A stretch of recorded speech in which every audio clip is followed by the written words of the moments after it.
कहानी की शुरुआत डिमी से होती है। डिमी पहले स्पेशल फोर्स का सैनिक था, लेकिन अब कंस्ट्रक्शन साइट पर एक छोटा फोरमैन का काम करता है और रोज सबकी सेफ्टी का ध्यान रखता है। कंस्ट्रक्शन कंपनी के मालिक के परिवार के साथ उसकी बहुत अच्छी जान पहचान है। मालिक का 3 लोगों का परिवार उसे अपने घर का ही मानता है और अक्सर उसे गपशप करने के लिए बुलाता है। तभी बात करते करते डिमी जैसे ही अपना सिर घुमाता है तो देखता है कि खिड़की के बाहर एक पिकअप ट्रक साइड पर आ रहा है और फिर उसमें से कुछ हट्टे कट्टे गुंडे टाइप के लोग उतरते हैं। डिमी को लगता है कि ये लोग कोई आम आदमी नहीं है, इसलिए वो बिना किसी को भनक लगे अकेले ही मामला देखने निकल पड़ता है और तभी वो देखता है कि साइट के एक छोटे कर्मचारी को वो लोग परेशान कर रहे हैं। डिमी चुपचाप लोहे की कीलें उठाता है और उधर चल देता है। एक्सक्यूज मी, ज्योतिया तू अपने काम से काम रख। ये सुनकर डिमी का खून खौल उठता है। गुस्से में किले उठाकर वो उन पर फेंक देता है। फिर एक गुंडा गन निकाल लेता है, लेकिन तभी डिमी बाल्टी से उसके हाथ पर मारता है और फिर एक बाल्टी उसके सर पर दे मारता है। फिर वो एक गुंडे को ऐसी लात मारता है कि वो नीचे गिर जाता है। तभी एक गुंडा हथौड़ा उठा लेता है, लेकिन डिमी हथौड़ा पकड़कर सीधा उसके सिर पर दे मारता है। फिर उसे घुमाता है और दूर फेंक देता है। तभी एक गुंडा गन निकाल लेता है, लेकिन डिमी उसके हाथ में हथौड़ा फंसा देता है। फिर उसके मुंह पर एक वार करता है और उसका गला दबा देता है। तभी और भी गुंडे आ जाते हैं। डिमी छूने की एक बोरी उठाता है और सीधा गुंडों के मुंह पर दे मारता है, जिससे गुंडों की आंखें अंधी सी हो जाती हैं। डिमी इस भगदड़ का फायदा उठाकर मुड़ता है, टूल बॉक्स से एक बंदूक निकालता है और फिर एक गुंडे को पकड़कर उसकी पीठ पर बंदूक तान देता है। गुंडों का बॉस यह देखकर समझ जाता है कि इस आदमी से पंगा लेना भारी पड़ेगा और वो अपनी फौज लेकर वहाँ से भाग खड़ा होता है। लेकिन डिमी को अंदाजा भी नहीं था कि इस गलती का भरपाया उसकी मालिक की बेटी को चुकाना पड़ जाएगा। खैर, मामला शांत होने के बाद डिमी सोचता है कि सिर्फ उस छोटे कर्मचारी ने यह सब देखा है, लेकिन असल में मालिक की बेटी जेनी ने भी सब देख लिया था। पर जेनी कहती है कि वो किसी को नहीं बताएगी। तब जाकर डिमी ने चैन की सांस ली। काम के अलावा डिमी को हर हफ्ते अपने ससुर के यहाँ अपनी बेटी को खाना खिलाने ले जाना पड़ता है, लेकिन ससुर उसे देखते ही ताना मारते हैं कि वो अपनी पत्नी को नहीं बचा सका और अपनी नातिन को पालने लायक पैसे कमाने की भी उसकी औकात नहीं है। गुस्सा आ रहा है। इन सब बातों को डिमी चुपचाप सह लेता है, क्योंकि वो हफ्ते में एक ही बार तो अपनी बेटी से मिलने आता है। जब डिमी अपनी बेटी के साथ एक बढ़िया वीकेंड बिता रहा होता है, तभी उधर मालिक की बेटी मुसीबत में फंस जाती है। अपनी पढ़ाई पूरी होने की खुशी में जेनी अपनी सहेलियों के साथ एक तगड़ी पार्टी में जाती है। वे लोग बहुत मजे कर रही होती हैं, इस बात से अनजान कि कोई उन पर नजर रखे हुए है। उनके पीछे मौजूद ग्राहकों की नजर सबसे खूबसूरत जेनी पर पड़ती है और एक किडनैपिंग का प्लान शुरू हो जाता है। जेनी और उसकी सहेलियां थकने के बाद एक पब में जाती हैं, जहां बारटेंडर चुपचाप उन पर नजर रख रहा होता है। जैसे ही जेनी वॉशरूम जाती है, बारटेंडर तुरंत बाहर बैठे लोगों को मैसेज कर देता है। जेनी जैसे ही वॉशरूम से बाहर आती है, एक गुंडा अचानक सामने आकर उसे बेहोश कर देता है और जल्दी से उसे गाड़ी में बांध कर ले जाता है। अगले दिन जब डिमी काम पर लौटता है तो देखता है कि 2 पुलिस वाले अभी अभी गए हैं। वो जल्दी से मालिक से मामला पूछता है। तब उसे पता चलता है कि जेनी वीकेंड पर गायब हो गई है और 2 दिन से उसका कोई अता पता नहीं है। इंग्लैंड में पुलिस आमतौर पर गुमशुदगी के मामलों पर ज्यादा ध्यान नहीं देती, इसलिए जेनी के साथ कुछ बुरा होने का ही डर है। मालिक के पास कोई रास्ता नहीं, वो डिमी से अपनी बेटी को ढूंढने में मदद मांगता है। मेरी बच्ची को बचा लो। असल में मालिक जानता है कि डिम्मी एक रिटायर्ड स्पेशल फौजी है और उसकी इस काबिलियत से वो पक्का जेनी को ढूंढ सकता है, लेकिन डिमी मना कर देता है, क्योंकि वो बहुत पहले रिटायर हो चुका है और अब बस एक आम आदमी की तरह शांति से जीना चाहता है। ये सुनकर मालिक मालकिन तुरंत ढेर सारे कैश निकाल लाते हैं, जो उनकी जिंदगी भर की कमाई है। अगर डिमी मदद करे तो ये सारे पैसे उसके, पर डिमी यह पैसा कैसे ले सकता है? ऊपर से वे उसके दोस्त हैं। असल में डिमी को भी बुरा लग रहा है, इसलिए वो गाड़ी चलाकर शहर के बाहर चला जाता है। जैसे ही वो गाड़ी से उतरता है, एक तीर उड़ता हुआ आता है और लगभग उसके सिर में लग ही जाता है। पता चलता है कि यहाँ उसका पुराना फौजी दोस्त दाढ़ी वाला भाई रहता है। इस दाढ़ी वाले भाई की जिंदगी भी आसान नहीं है। उसने जंग में अपनी दोनों आंखें खो दी थी। डिमी उदास होता है और दाढ़ी वाले भाई को सारी बातें बताता है। वो कहता है कि उसे भी जेनी की फिक्र है और उसने जेनी की हिफाजत करने का वादा किया था, लेकिन उसे डर है कि उसकी और उसकी बेटी की शांति भरी जिंदगी छिन जाएगी। दाढ़ी वाले के समझाने के बाद डिमी का इरादा पक्का हो जाता है। वो दाढ़ी वाले के घर से निकलकर फिर जेनी के घर पहुंचता है और एक नजर में उस टूटे हुए बाप को देखता है। उसे याद आता है कि जब डिमी की पत्नी की मौत हुई थी तो इसी दयालु जोड़े ने उसे पनाह दी थी और उसे नौकरी दी थी। शायद अब एहसान चुकाने का वक्त आ गया है। डिमी जो कहता है वो करता है। एक पुराने स्पेशल फोर्स सैनिक के तौर पर वो बहुत तजुर्बेकार है, इसलिए पहला काम छानबीन का है। वो जेनी के गायब होने वाली रात के पब में जाता है और पहली नजर में ही उस बारटेंडर पर शक करता है, क्योंकि वो लड़का छुप छुप कर सफेद पाउडर यानी नशे का सामान भी बेचता बेचता है। आखिरकार यूरोप में ड्रग्स और इंसानों की तस्करी का धंधा साथ साथ चलता है। इसके बाद डिमी पब के पीछे जाता है और वॉशरूम के बाहर गली में देखता है, जहाँ उसे एक मोती मिलता है। लगता है कि जेनी पक्का यहीं से किडनैप हुई थी। जब बारटेंडर का काम खत्म होता है तो डिमी उसके पीछे पीछे उसके घर तक जाता है। बारटेंडर धुएं का मजा ले रहा होता है, तभी देखता है कि कोई अंदर घुस आया है। वो अपनी बंदूक निकालने ही वाला होता है कि डिमी के हाथ में खतरनाक हथियार देखता है और बारटेंडर वहीं डर के मारे कांपने लगता है। डिमी बिना किसी बकवास के सीधे जेनी की फोटो दिखाता है और बारटेंडर से पूछता है कि उस लड़की को कहाँ छुपाया है, पर बारटेंडर अनजान बनने का नाटक करता है और कुछ भी मानने से साफ मना कर देता है। डिमी देखता है कि यह लड़का ऐसे नहीं मानेगा, इसलिए वो अफगानिस्तान में इस्तेमाल की जाने वाली टॉर्चर ट्रिक अपनाता है। वो बारटेंडर के चेहरे पर तौलिया डालता है और उसे नल के नीचे रख देता है, जिससे पानी में डूबने जैसा भयंकर दर्द महसूस होता है। पर फिर भी बारटेंडर एक शब्द नहीं बोलता, क्योंकि अगर उसने कुछ कहा तो उसके पीछे बैठा बॉस उसे जिंदा नहीं छोड़ेगा। तभी बारटेंडर का एक साथी वहाँ आ जाता है और बारटेंडर मौका पाकर मदद के लिए चिल्लाता है। साथी सुनते ही तुरंत बंदूक निकाल लेता है। डिमी बारटेंडर को बंधक बनाकर दरवाजा खोलता है, पर साथी को कोई परवाह नहीं होती और वो अंधाधुंध गोलियां चला देता है। डिमी एक एक करके दोनों गुंडों को ढेर कर देता है। इसके बाद डिमी गुंडे के कपड़े फाड़ता है और उसकी छाती पर टैटू देखकर समझ जाता है कि यह रशियन ब्रदरहुड का काम है। डिमी को एहसास होता है कि मामला भारी है, क्योंकि यह ब्रदरहुड रशियन माफिया का सबसे बड़ा और सबसे ताकतवर क्रिमिनल ग्रुप है। डिमी ड्रग्स के पैसे उठा लेता है, एक लूटपाट का झूठा सीन बनाता है और फिर दरवाजे पर छिपकर इंतजार करता है ताकि पीछे वाले इंसान का पता चल सके। कुछ ही देर में एक गाड़ी आती है और सूट पहने एक आदमी दो गुंडों के साथ वहाँ पहुँचता है। वो आदमी घर की हालत देखता है, उसे किसी के मरने की परवाह नहीं, उसका मेन फोकस है कि पैसे गायब हैं। वो गुस्से में अपने गुंडे को एक झन्नाटेदार थप्पड़ जड़ देता है। बाहर से डिमी यह सब देख रहा होता है, तभी एक वैन आती है जिसमें से सफाई वाली आंटियां उतरती हैं। वे अंडरवर्ल्ड की खास क्लीनर्स हैं जो लाशों को ठिकाने लगाने का काम करती हैं, ताकि पुलिस को रत्ती भर भी पता न चले। गुंडों के बॉस को गाड़ी में जाते देख डिमी भी छुपके से उसका पीछा करता है। गुंडों के बॉस के बड़े विला में पहुंचकर डिमी घर में किसी और के न होने का फायदा उठाकर सीधा अंदर घुस जाता है। वो एक गिलास उठाकर बॉस पर दे मारता है और इससे पहले कि बॉस कुछ समझ पाए, डिमी उसे स्विमिंग पूल के किनारे बांध देता है। बॉस जब होश में आता है तो उसे लगता है कि डिमी गैंग वॉर करने आया है, इसलिए वो उसे धमकी देता है कि अगर उसने ब्रदरहुड के किसी आदमी को मारा तो उसकी आने वाली 3 पीढ़ियों तक को काट डाला जाएगा। पर डिमी को इसकी कोई परवाह नहीं, वो सीधा पैसे निकालकर पूल में फेंक देता है। उसे पैसे बिल्कुल नहीं चाहिए, उसे बस वो लड़की चाहिए। बॉस फोटो देखकर कहता है कि वो उसे नहीं जानता, पर जब डिमी उस पब का नाम बताता है जहाँ से जेनी गायब हुई थी तो वो समझ जाता है कि यह किसने किया है। लेकिन वो बताने वाला नहीं था। इसके बजाय वो यह सोचकर कि डिमी को रशियन समझ नहीं आएगी, उसे रशियन भाषा में गालियां देने लगता है। डिमी जब देखता है कि इससे कुछ उगलवाया नहीं जा सकता तो वो सीधे रस्सी काट देता है और उस बॉस को ऊपर पहुंचा देता है। पर डिमी की मेहनत बेकार नहीं गई, उसने अभी अभी बॉस की रशियन बातों को रिकॉर्ड कर लिया था। ट्रांसलेट करने के बाद उसे पता चलता है कि जेनी को किडनैप करने वाले का नाम बिली है। इस आदमी का पता लगाने के लिए डिमी अपने तगड़े नेटवर्क का इस्तेमाल करता है और अमेरिकी ड्रग एजेंसी में अपने पुराने फौजी दोस्त को फोन करता है। तब जाकर उसे बिली के बारे में जानकारी मिलती है। दोस्त बताता है कि बिली ब्रदरहुड का सबसे कम उम्र का और पावरफुल इंसान है जो मैनली ड्रग्स और इंसानों की तस्करी का काम करता है। डिमी को यह भी पता चलता है कि बिली का एक बार है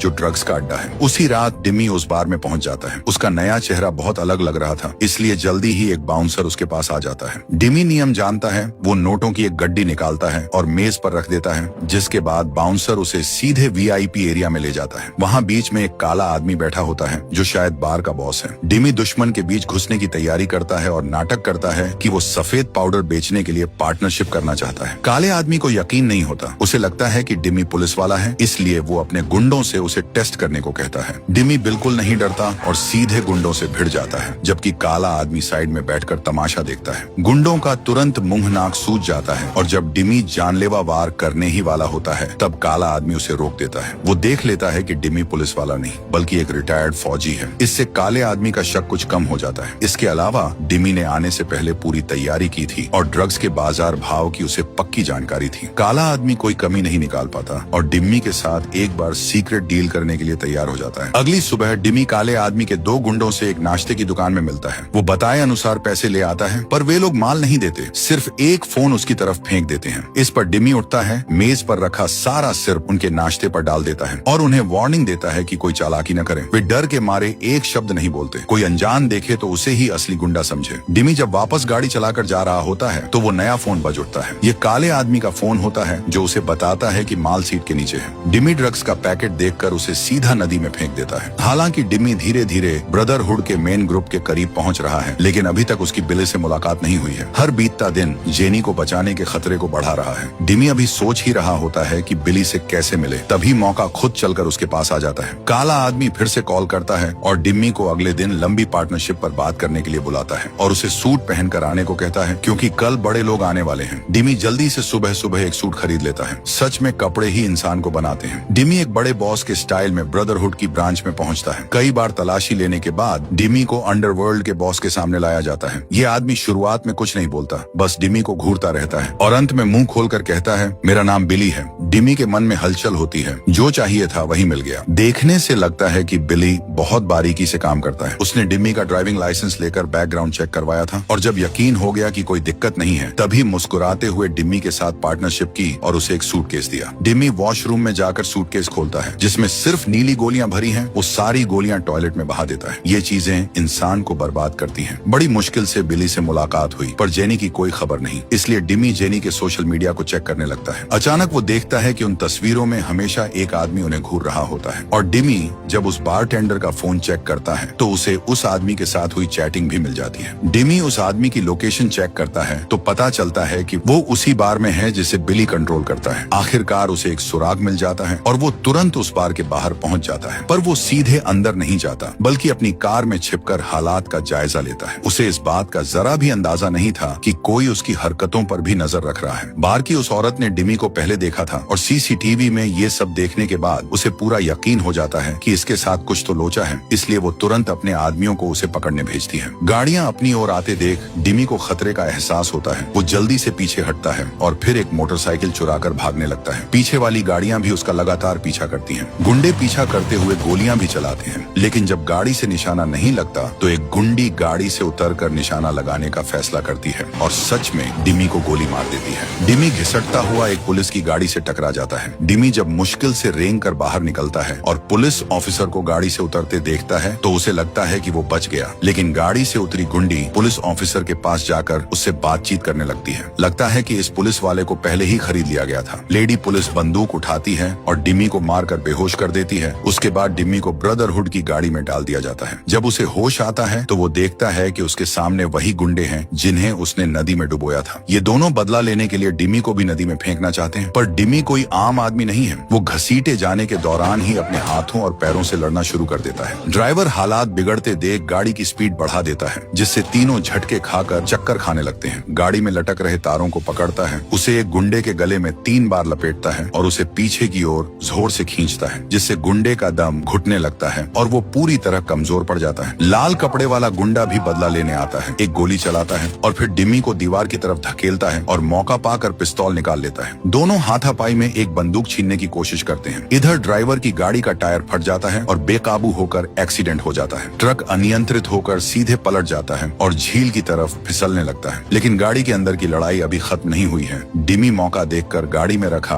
एक हथौड़ा उठाता है और गुंडे पर वार करता है। गुंडे को नीचे गिरा देता है। गुंडा तुरंत कमजोर पड़कर जमीन पर गिर जाता है। डिमी मौका पाकर बगल वाले गुंडे पर 2 गोलियां दाग देता है और आखिरकार लड़ाई खत्म हो जाती है। डिमी बाहर आता है, डगमगाते हुए ट्रक को देखता है और एक लात मारकर दोनों भाइयों को सीधा जल समाधि दे देता है। दोनों भाई जल्दी ही मुर्दा घर में पहुंच जाते हैं, जहां एक बूढ़ा आदमी उन्हें देखने आता है। वो ब्रदरहुड का बड़ा नेता है और उन दोनों भाइयों का गॉडफादर है। बूढ़ा आदमी गुस्से में तुरंत एक इमरजेंसी मीटिंग बुलाता है, जहां कई बड़े नेता हाल की घटनाओं पर बात करते हैं। बड़े नेता को पता है कि मामला गंभीर है, इसलिए वो काले कपड़े वाले बूढ़े के साथ मिशन पर जाने के लिए 2 टॉप के हिटमैन भेजता है। बूढ़ा पहले उन हथियारों को लेकर बिली के बार में जाता है। एक हत्यारा ए के राइफल से छत पर अंधाधुंध गोलियां चलाकर ग्राहकों को डराकर भगा देता है। एक गंजा हत्यारा बिली की तरफ मुड़ता है और कहता है, मैं तुझे मार डालूंगा बेवकूफ। बिली को अभी भी समझ नहीं आ रहा होता कि क्या हो रहा है। जब तक कि डिमी की फोटो उसके सामने नहीं रखी जाती, तब उसे पता चलता है कि उसका बिजनेस पार्टनर असल में उनका दुश्मन है। लेकिन इसमें बिली की भी गलती नहीं है, क्योंकि ब्रदरहुड के अलग अलग ग्रुप्स के बीच जानकारी पूरी तरह से शेयर नहीं होती। काले कपड़े वाले बूढ़े की धमकी के बाद बिली को आखिरकार एक जरूरी सुराग याद आता है, डिम्मी का ड्राइविंग लाइसेंस। हैकर्स की थोड़ी सी कलाकारी के बाद डिम्मी की पूरी जन्म कुंडली निकाल ली जाती है, जिसमें उसके परिवार की डिटेल भी शामिल है। माफिया लोग अपने इस काम में पक्के होते हैं। कुछ ही देर बाद जब डिम्मी गाड़ी चला रहा होता है तो अचानक उसकी बेटी के स्कूल से फोन आता है। टीचर कहती है कि आज उसकी बेटी को कोई लेने नहीं आया है, इसलिए डिम्मी डिमी खुद वहाँ पहुँचता है। स्कूल से लौटकर वो अपने ससुर के घर जाता है, पर देखता है कि घर में आग लगी हुई है।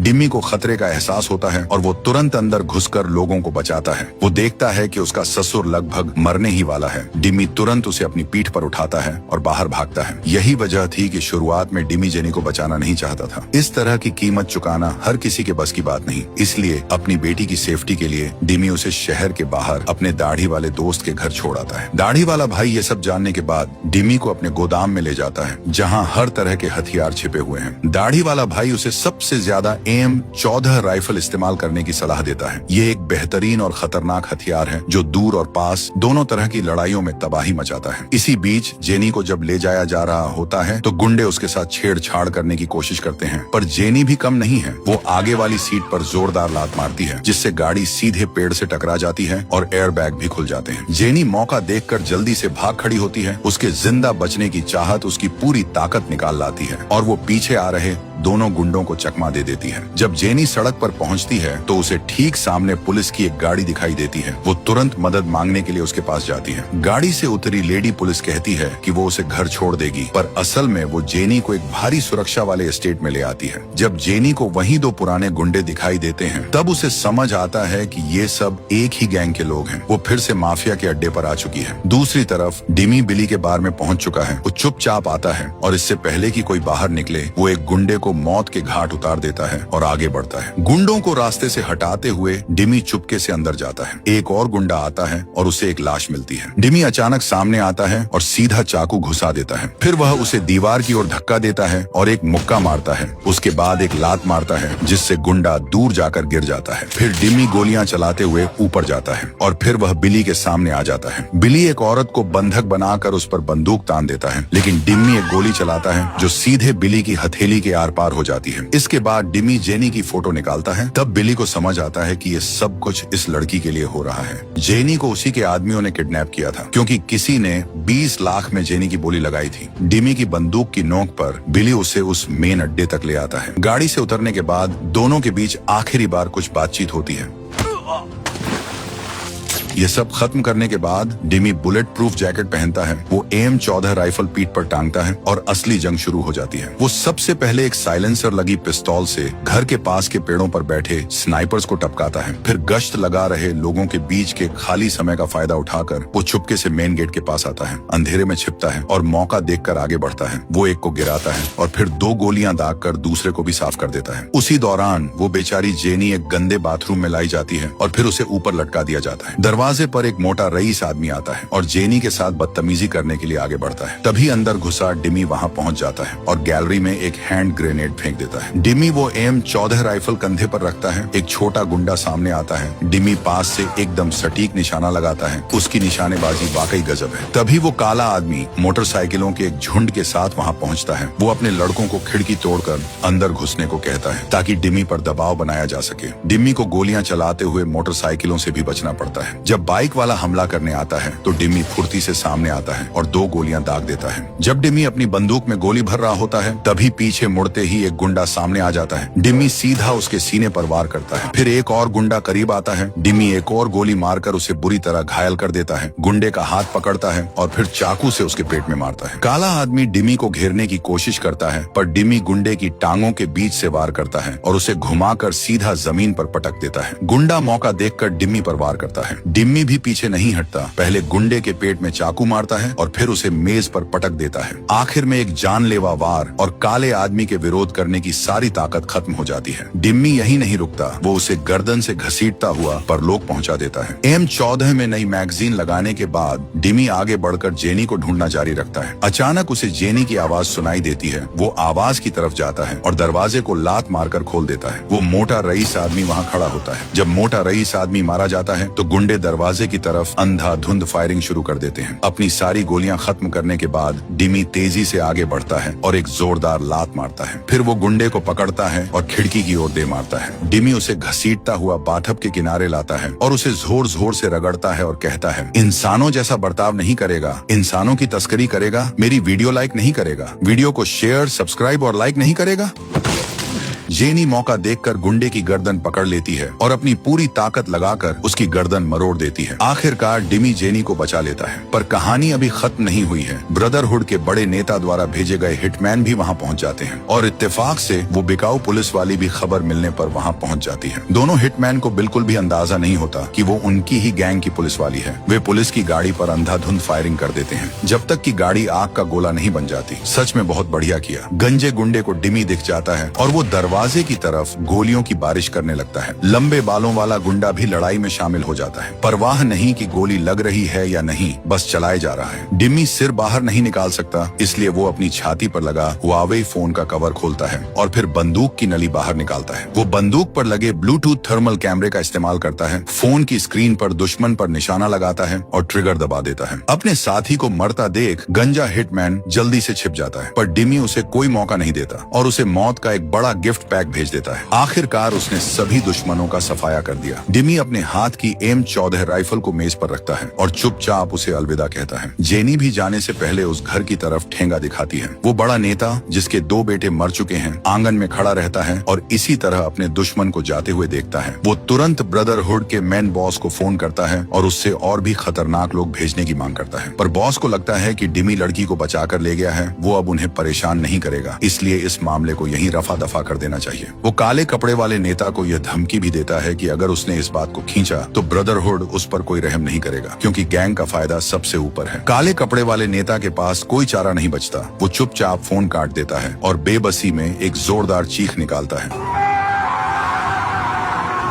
जिसे सुनकर कोई भी समझे कि सुअर काटा जा रहा है। दूसरी तरफ डिमी जेनी को सुरक्षित घर पहुंचा देता है। जेनी के परिवार को गले मिलते देख डिमी को लगता है कि उसने सही काम किया है, उसने एक परिवार को टूटने से बचा लिया है। यहीं पर यह कहानी खत्म होती है। इसे बनाने में बहुत मेहनत लगी है, तो प्लीज वीडियो को लाइक करना और चैनल को सब्सक्राइब करना मत भूलना।